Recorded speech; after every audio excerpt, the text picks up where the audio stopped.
नमस्कार। 8 बज चुके हैं। एक बार फिर आपका स्वागत है प्रोग्राम 8 PM में और मैं हूं आदर्श पाल गुप्ता। पाकिस्तान अपनी कायराना हरकत से बाज नहीं आ रहा। पिछले 24 दिनों में उन्हें 3 बार सीज फायर का उल्लंघन किया है।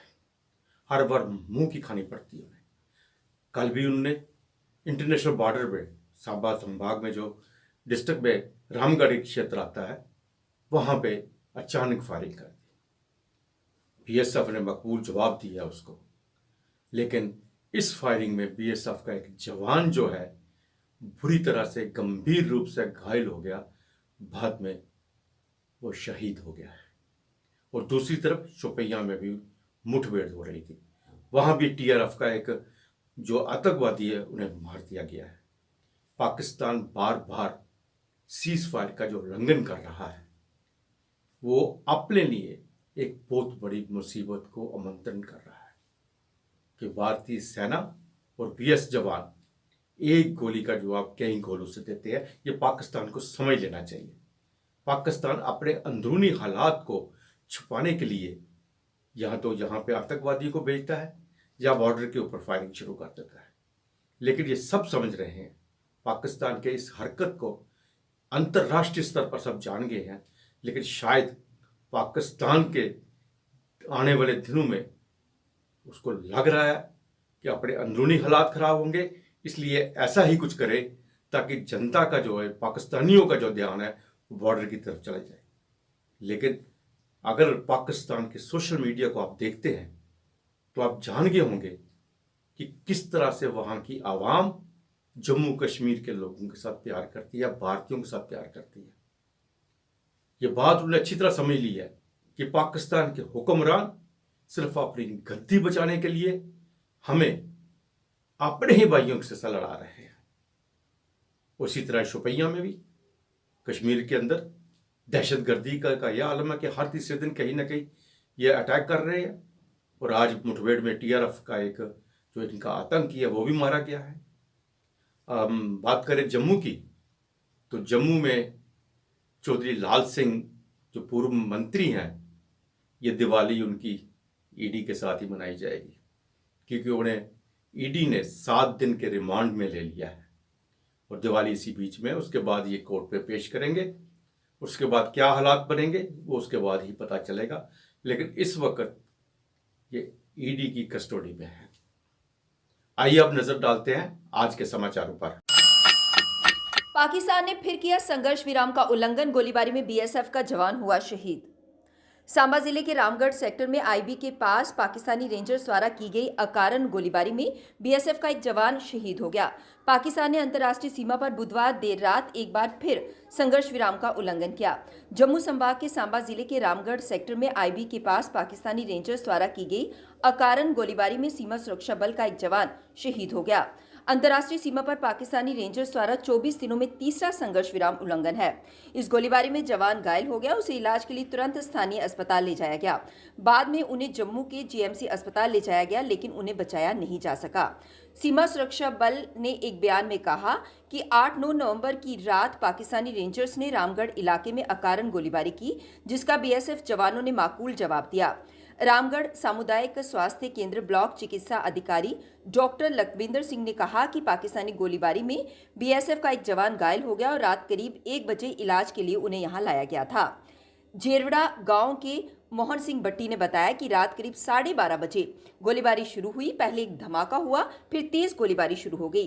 गोलीबारी होते ही लोग अपनी जान बचाने के लिए घरों के भीतर सबसे सुरक्षित जगहों पर जा छिपे। कुछ लोग गांव में बने बंकरों में छिप गए। पाकिस्तान की तरफ से अंतर्राष्ट्रीय सीमा पर की गई गोलीबारी के कारण भय का माहौल बन गया है। किसानों की परेशानियां और बढ़ गई हैं। यहां फसल पककर तैयार हो गई है, लेकिन काटने के लिए वहां जाने के लिए लोगों में भय बना हुआ है। इससे पहले 28 अक्टूबर को जम्मू के अर्निया सेक्टर में पाकिस्तानी रेंजर्स ने लगभग 7 घंटे तक भारी गोलीबारी की, जिसके परिणाम स्वरूप बीएसएफ के 2 जवान और एक महिला घायल हुए थे। 17 अक्टूबर को अर्निया सेक्टर में रेंजर्स द्वारा की गई अकारण गोलीबारी में बीएसएफ के 2 जवान घायल हो गए थे। 25 फरवरी 2021 को दोनों पक्षों द्वारा संघर्ष विराम समझौते पर हस्ताक्षर किए जाने के बाद से ये छठा उल्लंघन है। चौधरी लाल सिंह की गिरफ्तारी को लेकर रविंदर रैना का बड़ा बयान सामने आया। उन्होंने साफ तौर पर कहा कि चौधरी लाल सिंह उनके बड़े अच्छे दोस्त हैं, उन्होंने बहुत देर साथ में काम भी किया है।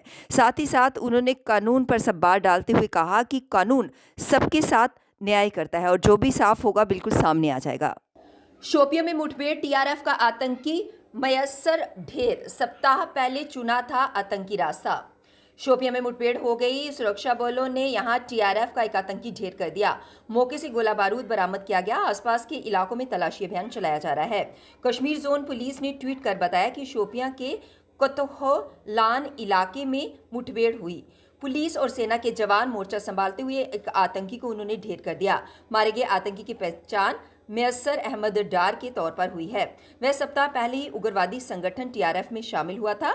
आतंकी मयस्सर शोपियां के वेरशी इलाके का रहने वाला था। वीके विर्दी ने आईजीपी कश्मीर का पदभार संभाला। विजय कुमार बने अतिरिक्त पुलिस महानिदेशक।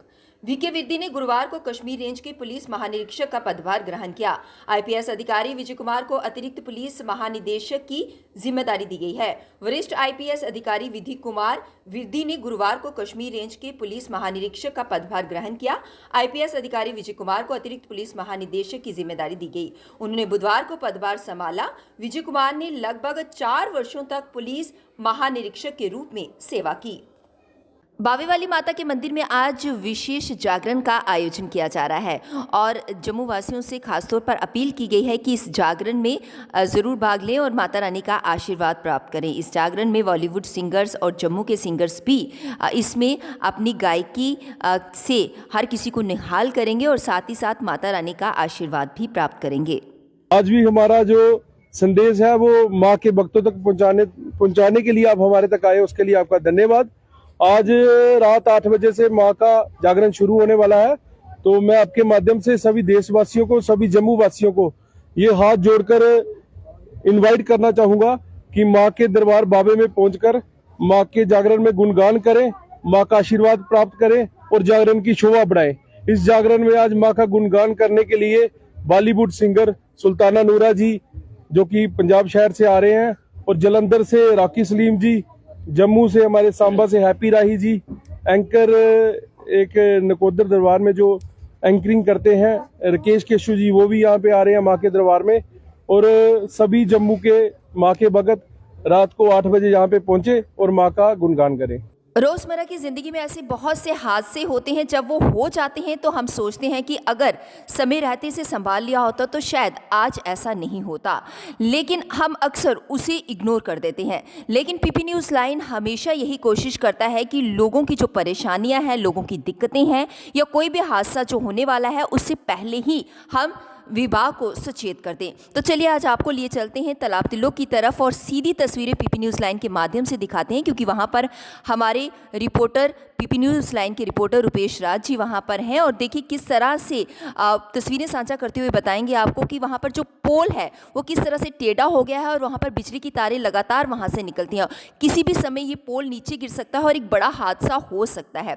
इससे पहले कि बड़ा हादसा हो जाए, पीपी न्यूज़ लाइन हमेशा सचेत करता है और आज भी तस्वीरों के माध्यम से साफ सचेत करता आ रहा है कि अगर समय रहते इस पोल को ठीक नहीं किया गया तो कभी भी इस व्यस्त सड़क पर, यानी कि तालाब तिलों की व्यस्त सड़क पर कभी भी बड़ा हादसा पेश आ सकता है। अर्थ तो कभी कभी हो जाता है। मेरे ख्याल में ये 10-15 साल हो गया ऐसे ही है, इसको कोई ठीक ही नहीं करता है। 10-15 किसी की नजर ही नहीं जाती है इस पे। वैसे गाड़ियां लगती हैं, टकराती हैं इसके साथ। लेकिन जब कोई बिजली विभाग से नहीं आपने आज तक कहा कि इसे यहाँ से हटाइए, सीधा करें?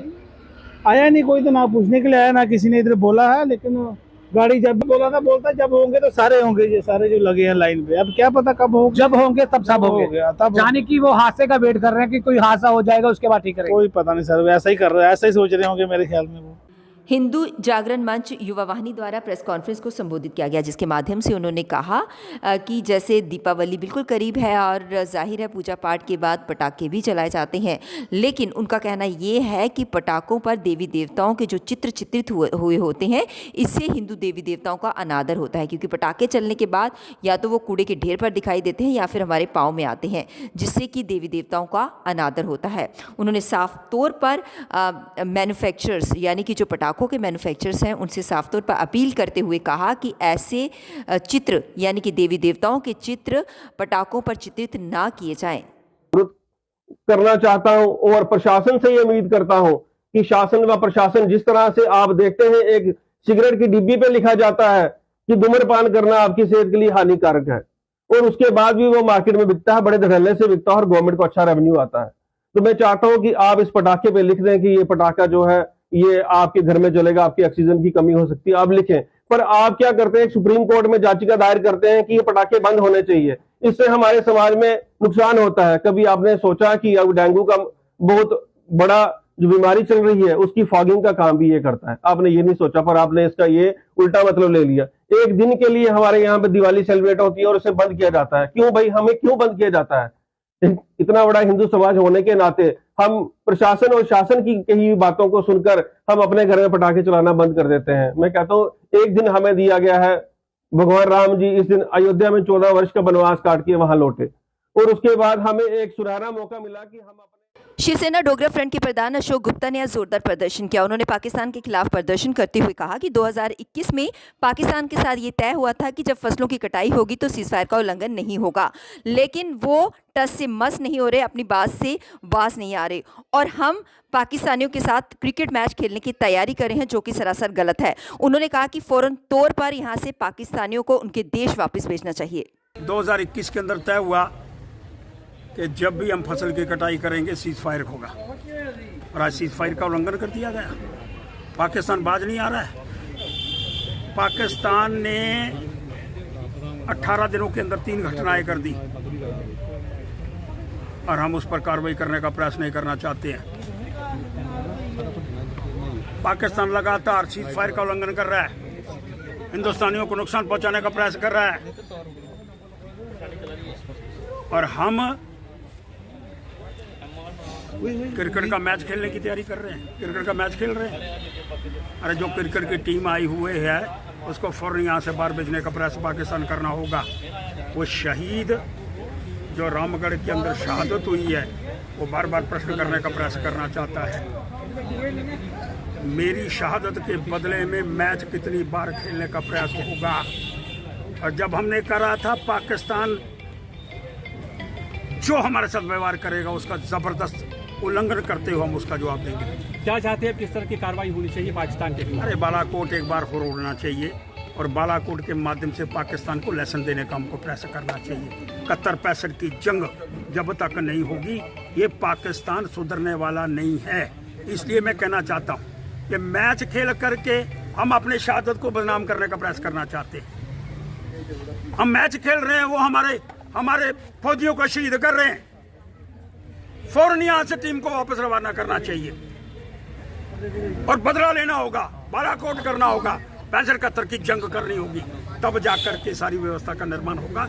अन्यथा लोग ये विचार करने का प्रयास करेंगे कि एक बालाकोट दोबारा करने के बाद पाकिस्तान को हमको एक लेसन देने का प्रयास करना होगा। आज के लिए बस इतना ही। कल 8 बजे फिर आपसे भेंट होगी, तब तक इजाजत दीजिए। नमस्कार।